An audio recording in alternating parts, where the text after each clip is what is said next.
स्त्री कोई पाप कर्म ना करे तो भी उसे पाप लग जाता है। जानिए क्यों। एक बकरी के मुख वाली राजकुमारी की कहानी। आज मैं आपको एक बड़े ही काम की जानकारी लेकर आया हूं। उम्मीद करता हूं कि यह कहानी आपको बहुत पसंद आएगी। यह कथा बड़ी ही रोचक और ज्ञानवर्धक है। प्रिय मित्रों, महिसागर के तट पर एक स्तंभ नाम का तीर्थ है। उस तीर्थ के आसपास बड़ा ही दुर्गम स्थान था। चारों तरफ से बड़ी बड़ी लताओं और झाड़ियों ने उस स्थान को घेर लिया था। लता पताओं का वहां एक जाल सा बन गया था। एक दिन की बात, वहां एक बकरियों का झुंड आया। उस झुंड में से एक बकरी घास चरती हुई उन्हीं झाड़ियों के निकट पहुंच गई। बकरी ने क्या किया, वो उन झाड़ियों से बने जाल पर चढ़कर उनके पत्ते खाने लगी। अचानक उसकी नजर नीचे की ओर गई। उसने देखा कि नीचे तो पानी बह रहा है। वो एकदम से पानी पीने के लिए बढ़ी। अचानक उसका पैर फिसला और वो नीचे गिरने वाली थी कि उसका सिर उन्हीं झाड़ियों के जाल में फंस गया। बेचारी बकरी उन लताओं के जाल में फंसी फंसी मृत्यु को प्राप्त हुई। कई दिनों तक वो उन झाड़ियों के बीच मरी हुई लटकी रही। कुछ दिनों के बाद उसके शरीर का गर्दन से नीचे का जो हिस्सा था वो गलने के कारण टूटकर उसी महिसागर के जल में जाकर गिर गया। संयोग की बात, जिस दिन बकरी का धड़ उस संगम में गिरा था उस दिन शनैश्चर और अमावस्या का योग था।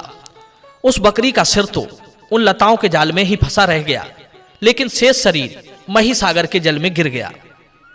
हुआ ये कि उस तीर्थ के प्रभाव से उस बकरी का जन्म सिंगल देश के राजा सतसृंग की कन्या के रूप में हुआ। राजा सतसृंग भगवान ऋषभ देव के वंशज थे। इनके इस कन्या के साथ साथ 8 पुत्र और थे। 9वीं वो बकरी राजा की कन्या के रूप में प्रकट हुई।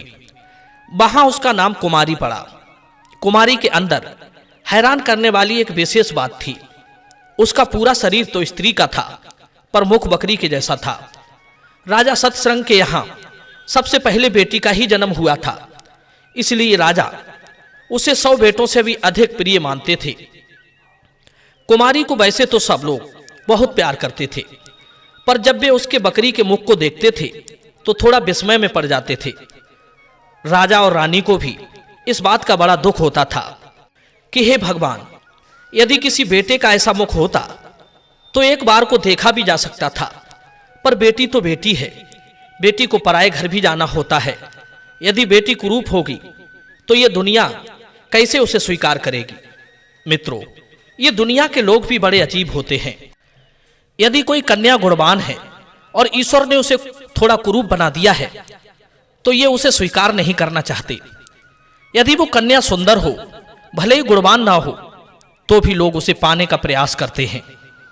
बेटी का मुख बकरी की तरह था, इसलिए कोई राजकुमार उससे विवाह करने के लिए राजी नहीं हुआ। कई राजकुमार राजा ने अपने घर पर बुलाए, पर जैसे ही वे राजकुमारी का मुख देखते थे, बिना कुछ कहे वहां से चलते बनते थे। यह देखकर राजा रानी को अत्यंत दुख होता था कि विधाता ने बेटी के माता पिता होने का सौभाग्य तो दिया, पर उसका कन्यादान करने का सौभाग्य नहीं दिया। कहते हैं, कष्ट का नाम ही बेटी का पिता होना होता है। बचपन से लेकर अंत तक एक पिता बेटी के लिए चिंतित रहता है। पहले वो इस बात को सोचकर चिंतित होता है कि बेटी में कोई दोष ना आ जाए जिससे समाज में उसे सिर झुकाना पड़े। दूसरा, बेटी की सुरक्षा को लेकर चिंतित रहता है कि कोई पापी लफंगा उस पर गंदी दृष्टि न डाल दे। फिर उसके विवाह की चिंता लगी रहती है। विवाह भी सकुशल हो जाए तो उसके भविष्य की सोचकर चिंतित रहता है कि पता नहीं बेटी पराये घर पहुंचकर सुखी भी होगी या नहीं। कोई उसे उसमें दोष बताकर प्रताड़ित तो नहीं कर रहा। कोई दहेज पाने के लिए उस पर दबाव तो नहीं बना रहा। कोई उसे अधिक काम करने के लिए बाध्य तो नहीं कर रहा। ये तमाम तरह की चिंताएं पिता के मन में चलती रहती हैं। यदि बेटी पर कोई दुख होता है तो सब काम को त्याग कर पिता भागता हुआ उसके पास चला जाता है, उसे धैर्य बंधाता है, उसकी सहायता करता है। प्रिय बंधुओं, राजा सतसृंग भी कुमारी को लेकर बड़े चिंतित रहते थे।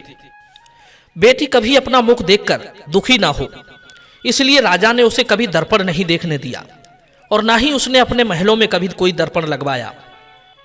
एक दिन की बात, कुमारी ने अपने चेहरे की आकृति पानी में निहार ली। बकरी जैसा चेहरा देखकर वो समझ चुकी थी कि कोई पुरुष उससे विवाह क्यों नहीं करना चाहता। पानी में अपने चेहरे को देखते देखते ही उसे अपने पूर्व जन्म की याद आ गई कि पूर्व जन्म में वो एक बकरी थी, झाड़ियों में फंसने से उसकी मृत्यु हो गई। पर महिसागर तीर्थ के जल में उसका धड़ गिरने से आज उसका पूरा शरीर तो नारी का है, पर बकरी का सिर उसी जाल में फंसा रह गया, इसलिए उसका सिर भी बकरी का रह गया। कुमारी अपने माता पिता के पास पहुंची और पूर्व जन्म की पूरी कहानी सुनाई। कुमारी ने कहा, हे पिताजी, यदि आप मुझे वहां जाने की आज्ञा दे दें तो मैं बकरी के उस सिर को ढूंढकर महिसागर के जल में विसर्जित कराऊं। पिता ने कहा, बेटी, आप खुशी से जाइए, हम आपके साथ आपकी सुरक्षा के लिए कुछ सिपाहियों को भेज देते हैं। प्रिय बंधुओं, माता पिता से आज्ञा लेकर कुमारी एक नाव में बैठकर उसी स्तंभ तीर्थ में जा पहुंची। वहां पहुंचकर पहले तो उसने सर्वस्व दक्षिणा वाला दान किया, फिर उसके बाद वो उन्हीं लताओं वाले स्थान पर पहुंची जहां वो पूर्व जन्म में बकरी के रूप में मर गई थी। झाड़ियों के उस जाल में उसने बकरी के फंसे हुए शीश को ढूंढ निकाला, फिर उसका दाह करके हड्डियों को महिसागर में फेंक दिया। मित्रों, तीर्थ के प्रभाव से उस बकरी का संपूर्ण मोक्ष हो गया। कुमारी का मुख एकदम चंद्रमा की तरह सुंदर हो गया। जब कन्या अत्यंत रूपवान हो गई तो उसकी सुंदरता को देखकर देवता, दानव, मानव सब उस पर मुग्ध हो गए और उसे पाने के लिए राजा से याचना करने लगे। कुमारी ने सोचा, ये सब वासना के गुलाम हैं। जब मैं कुरूप थी तो मुझसे विवाह रचाने के लिए कोई राजी नहीं था।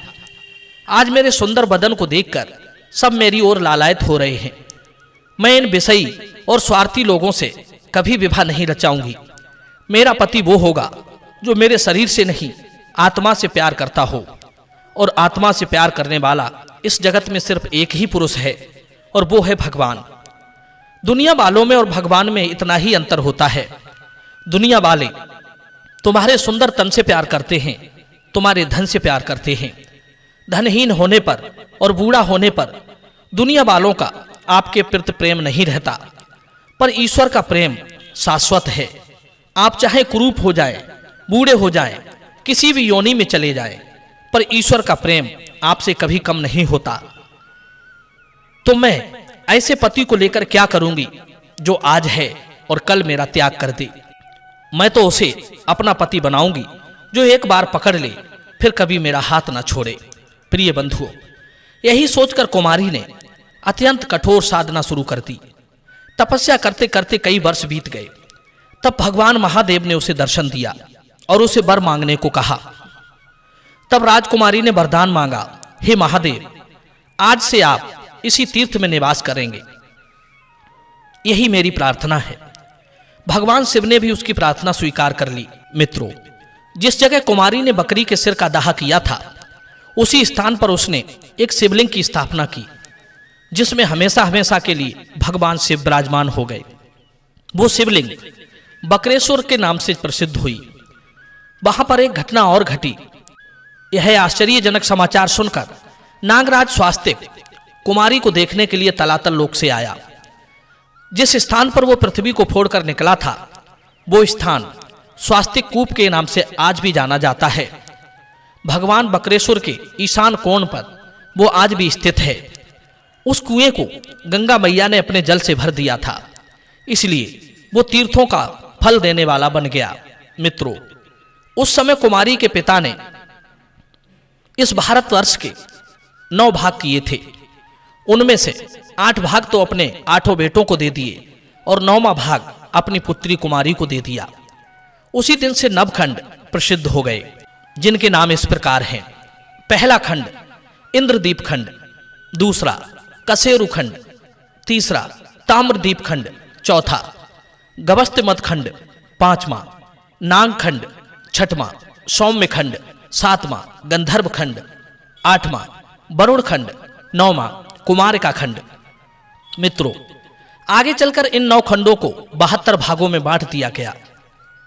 काफी समय बीत गया, परंतु कुमारी ने विवाह नहीं किया।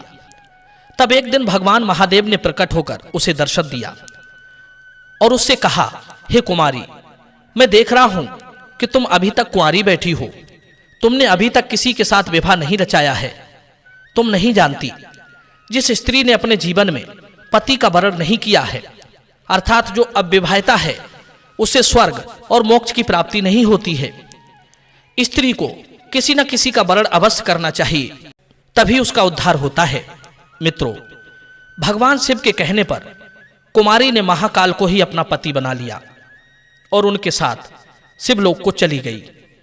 वहां पहुंचकर माता पार्वती ने उसे गले से लगा लिया और कहा, हे बहन, तुमने संपूर्ण पृथ्वी को चित्रलेखित सा कर दिया है, इसलिए आज से तुम्हारा नाम चित्रलेखा होगा और आज से तुम मेरी सखी बनकर सदैव मेरे पास रहोगी।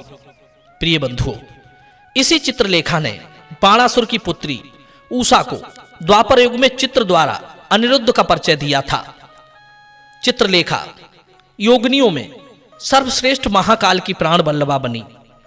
मित्रों, यदि ये कथा आपको पसंद आई हो तो वीडियो को लाइक करना, शेयर करना और चैनल को सब्सक्राइब करना।